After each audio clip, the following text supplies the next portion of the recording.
A closed coil नमस्कार मित्रांनो, 5व्या चॅप्टरचे प्रॉब्लेम घेणार आहोत. A closed coil helical spring is used for front suspension of an automobile.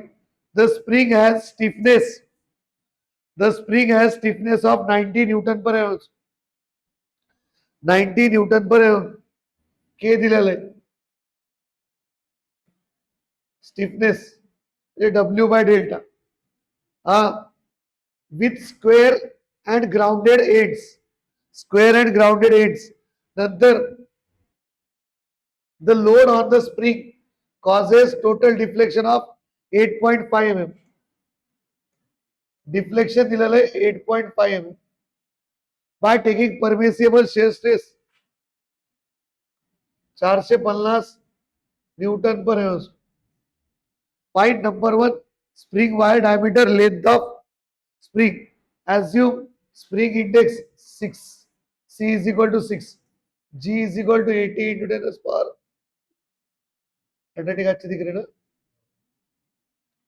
Newton per square. आपल्याला काय करायचं, स्प्रिंग वायर डायमीटर म्हणजे डी आणि लेंथ म्हणजे एल. लक्षात. तर इकडे बघा, आता इथं काहीच म्हणलं नाही तर वॉल स्पॅक्टर घ्यायचं. कोणचं घ्यायचं? वॉल स्पॅक्टर. आलं के डब्ल्यू घेऊन टाकायचं. काही काही पुस्तकात घेते नाही घेते, आपण घेऊन टाकायचं. आलं त्यांनी उत्तरात जास्त फरक पडत नाही, पण करेक्शन वाढतं. 4C - 1 4C - 4 plus 0.615 upon C. आता बघा 4C किती आहे? 6 -1 divided by 4 into 6 -4 plus 0.615 divided by 0 किती? 6 किती येतं बघा फास्ट. किती येतं? 1.25. हा के डब्ल्यू आलं. नाव शिअर स्ट्रेस मध्ये आपलं लपलेलं असतं 8 cube upon pi D square. याला असं लिहू शकता तुम्ही 8 square plus C 8 C D square 8 upon pi D cube. Pi D cube काय फॉर्म्युला आपला? 8 अपॉन पाय डी क्यूब. हा तुम्ही याला असं पण लिहू शकता 8 डिवायडेड बाय पाय डी स्क्वेअर. पाय डी स्क्वेअर जर सी दिलेलं असलं, तुम्हाला आता टाऊ पण दिलेलं आहे. तुम्हाला काय करायचं? वायरचं डायमीटर. मग therefore D square is equal to 8 divided by pi into tau. तर 8 किती आहे? डब्ल्यू दिलेलं आहे का? डब्ल्यू दिलेलं नाही, पण के दिलेलं आहे. तर के इज इक्वल टू काय असतं? W upon delta. तर 90 into 8.5 is equal to W. किती येतं? 765 न्यूटन. 765 न्यूटन. तर 765 into 6 divided by pi into 450 किती येतं? D square. किती येतं? D square. D square is equal to 25.97. मग रूट काढा. किती? रूट रूट रूट 25 रूट 5 काहीतरी 5.0 म्हणजे 6 mm घेतलं तर 6 mm. समजलं. नंतर इंटू के डब्ल्यू पण करायचंय बरं याला. इंटू के डब्ल्यू एवढा फरक पडत नाही, तरी सांगतो. इंटू के डब्ल्यू इकडे बघा 8WC upon pi D cube. लक्ष द्या इकडे. Into KW. हे पहा, हे KW इथंच राहील ना मल्टिप्लाय मध्ये. KW ची व्हॅल्यू किती आहे? 1.2525. पहिले काय करा, ह्याला 1.2525 ने मल्टिप्लाय करू. 25.27 ला केलं तर चालतं. काही काढा फास्ट, थोडं स्टॉप करू. D square is equal to 32 point आणि रूट किती येतं? 32.53. रूट किती येतं? 5. ते मल्टिप्लाय करायचं राहिलं होतं. 5 पॉइंट एकदम राईट 6 आहे. अरे राऊंड अप करायचं आलं. आता आपण तसं पण राऊंड अप करत होतो. KW नाही घेतलं, एखादा मार्क देऊ शकतो आलं. पण KW घ्यायचंच बरं. आता हे झालं डायमीटर ऑफ वाय. नंतर काय विचारले? लेंथ. लेंथ साठी तुम्हाला एन काढावं लागतं, कारण की लेंथचा फॉर्म्युला काय माहिती का?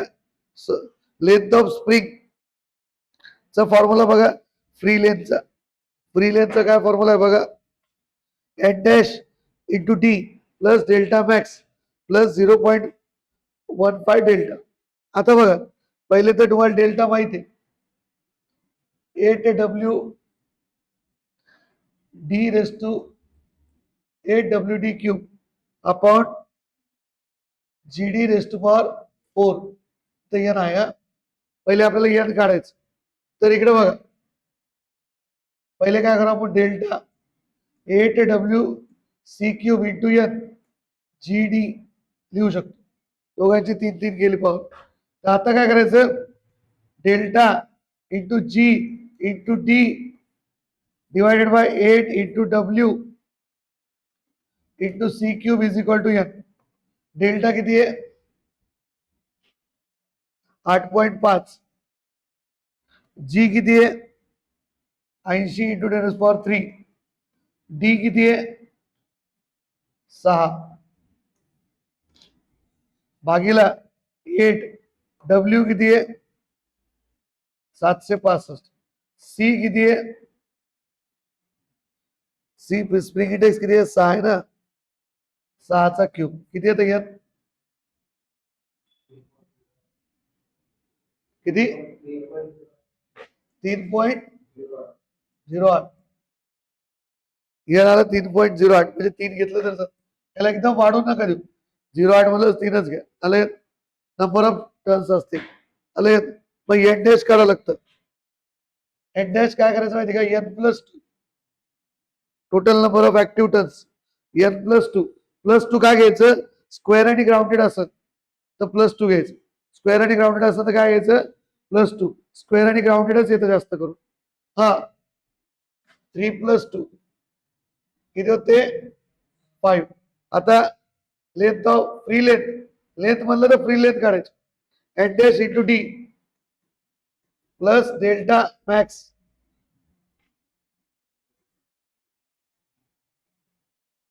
Plus 0.15 delta.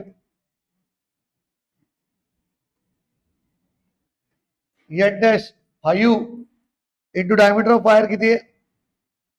6 plus delta max किती आहे? डेल्टा म्हणजे डेल्टा मॅक्स किती आहे? Delta max 8.5.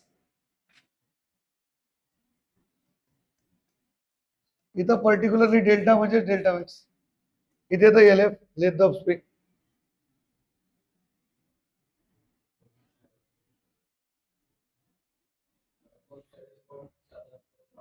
किती?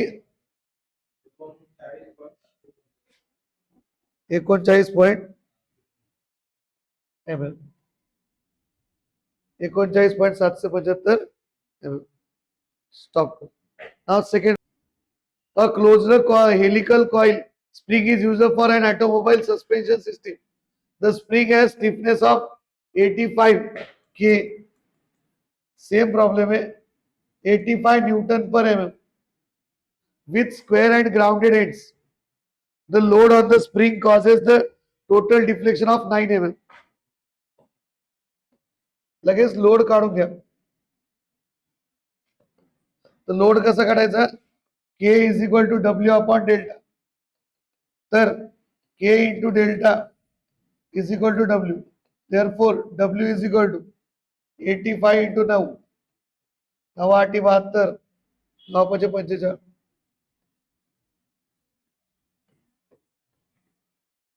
न्यूटन. 762 न्यूटन झालं. नंतर हे झालं, स्ट्रेस दिलेली टाऊ 400 न्यूटन पर एन्स. फाइंड द वायर डायमीटर आणि लेंथ ऑफ स्प्रिंग. आता बघा, यू नो पहिले के डब्ल्यू काढून घ्यायचं. काहीच नाही म्हणलं तर वॉल स्पेक्टर काढायचं. 4c minus 1 upon 4c minus 4, 0.615 divided by C. खूप सारे गव्हर्नमेंट एक्झामला पण हा फॉर्म्युला विचारतात. 4 इंटू सी किती दिलेलं आहे, spring index 6 minus 1 minus 4, 0.615 divided by 6. तेवढंच येतं ना, 1.25 तेवढंच येत ना. आता tau is equal 8WD upon pi D cube into KW. तेवढंच येतं ना, KW. आता काय करायचं, tau is equal to 8WC upon pi D square into KW लिहू शकतो. डी स्क्वेअरला वरी घ्यायचं, 8 जसं तसं. डब्ल्यू किती आहे, 765. सी किती आहे, 6. KW किती आहे, 1.2525 डिवायडेड बाय पाय. टाऊला खाली घेतलं, 400. किती येतं रे, डायरेक्ट रूट सांगून डी सांग. स्टॉप करतो. 6.7 mm घेतलं तरी चालतं. 6.04 आलं ना, ठीक आहे. 6.04 म्हणजे 6 जरी घेतलं तरी ठीक आहे. 6 घेऊन टाक, खूपच एवढं जास्त नाही ना, 6 आहे. नंतर एन काढायचं, डिफ्लेक्शनच्या formula 8WD cube into N divided by GD rest to power 4. यालाच 8W, याच्यात नाही घ्यायचं बरं KW, याच्यात KW नाही घ्यायचं. 8WC cube into GD. लक्षात. तर काय करायचं, delta into D into G divided by 8 into W into C cube is equal to N. Delta किती आहे, 8.5 आहे ना. डेल्टा किती आहे, डायमीटर कितना आलं, 6. जी किती आहे, 80 इंटू 10⁻3. 8 डब्ल्यू किती आहे, 765. सी किती आहे, 6चा क्यूब किती येते,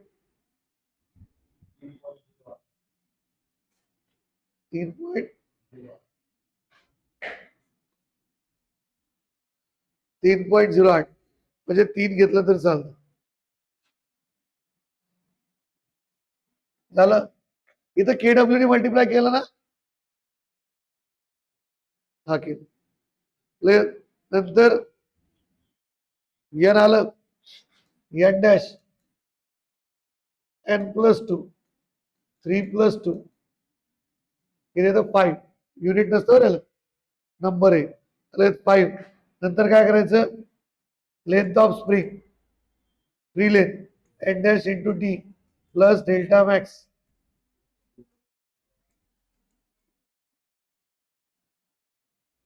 डेल्टा.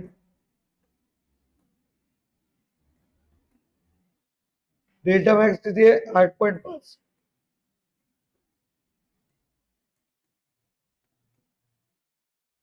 8.5 0.15 इंटू 8.5 किती येतं, लेंथ ऑफ 39.5 पिच पण विचारू शकते बरं. हा, पिच काय असते ते बघू आपण पुढे. LF upon N dash -1. हा, 700 समजलं, 40 mm जवळपास. स्टॉप कर. बघा मित्रांनो, महत्वाचा प्रॉब्लेम आहे. अ helical spring is made from a wire of 8 mm diameter.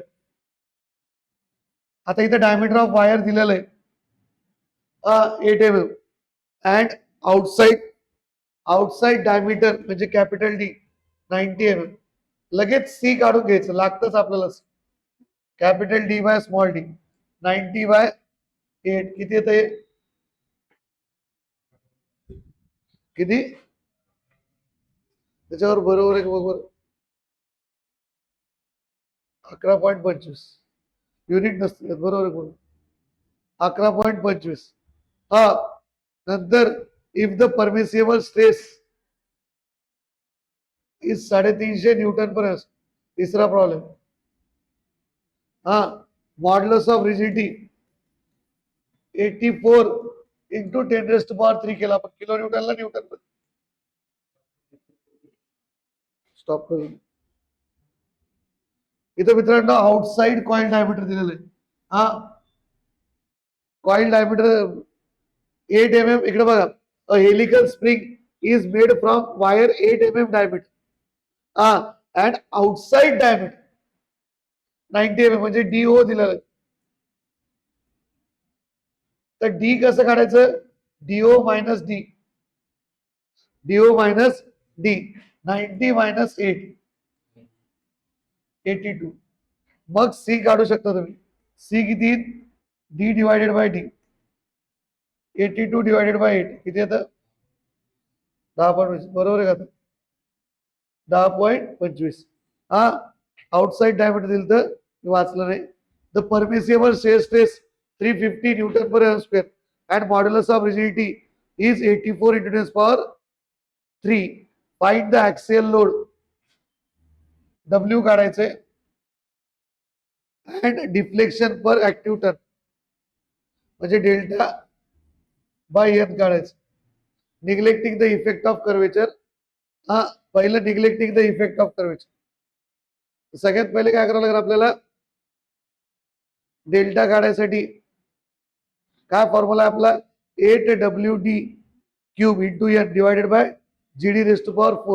सगळा डाटा आहे का? 8WD³ into N GD⁻⁴. हा, नंबर ऑफ ऍक्टिव्ह टर्न्स विचारलं आपलं. सॉरी, काय विचारलं आपल्याला? Find the axial load. W पण काढायचं. डब्ल्यू काढायचे तर याच्यासाठी काय करावं लागेल? पहिले टाऊचा formula, neglecting effect of curvature 8WD upon pi cube 8WD upon pi cube. Neglecting the effect of curvature म्हणजे काहीच नाही घ्यायचं. अले मग टाऊ किती आहे? 350 इंटू पाय इंटू डी किती आहे? 8/³ वरी पाठवला divided by 8 into capital D किती आहे? 82 इज इक्वल टू डब्ल्यू. किती येतं डब्ल्यू?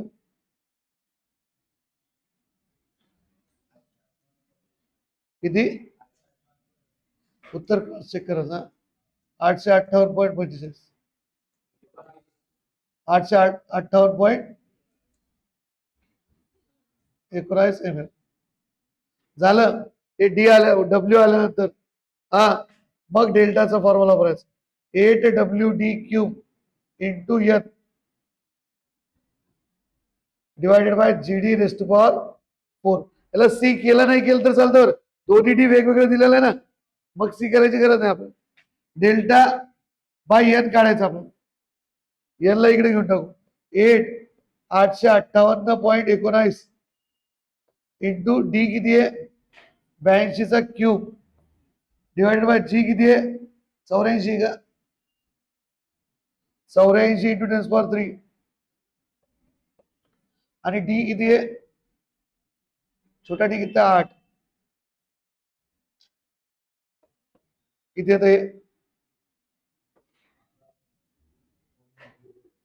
11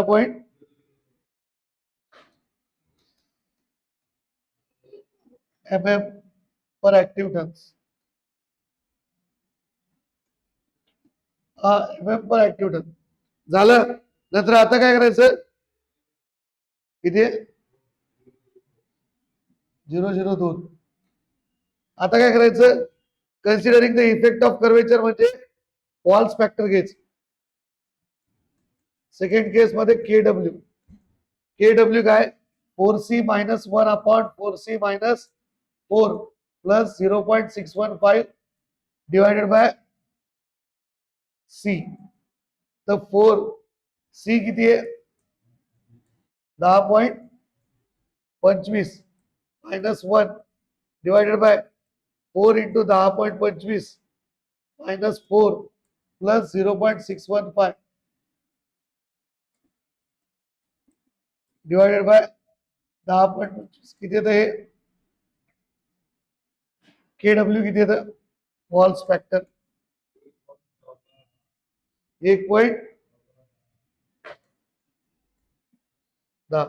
हा मग काय करायचं, tau is equal to 8WD upon pi D cube into K W. आता पुन्हा डब्ल्यू काढायचं आपल्याला, वॉल्स फॅक्टर कन्सिडर करून. Tau into pi into D cube divided by 8 into D into K W is equal to W. तर tau किती आहे,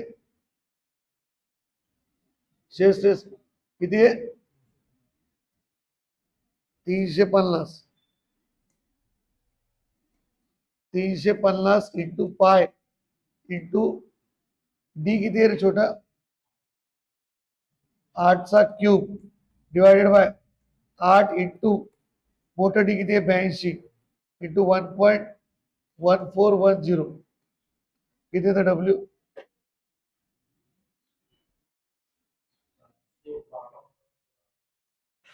752 किती. Effect जर घेतला तर कमी होत असतं बरं. हा आता बघा, हे झालं डब्ल्यू. डब्ल्यू झाल्यानंतर काय करायचं, पुन्हा deflection delta 8WD³ into N. फॉर्म्युले पाठ करा, प्रॉब्लेम सॉल्व करा, फॉर्म्युले आपोआप पाठवू. GD rest power 4 delta by N. 8W किती आहे, 752.13 इंटू डी किती आहे, 82चा क्यूब, यांना खाली पाठव. जी किती आहे, 84 इंटू 10⁻³ 8ची पॉवर 4 किती येतं, delta by N.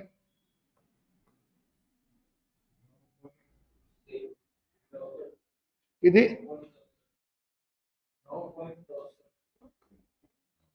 mm per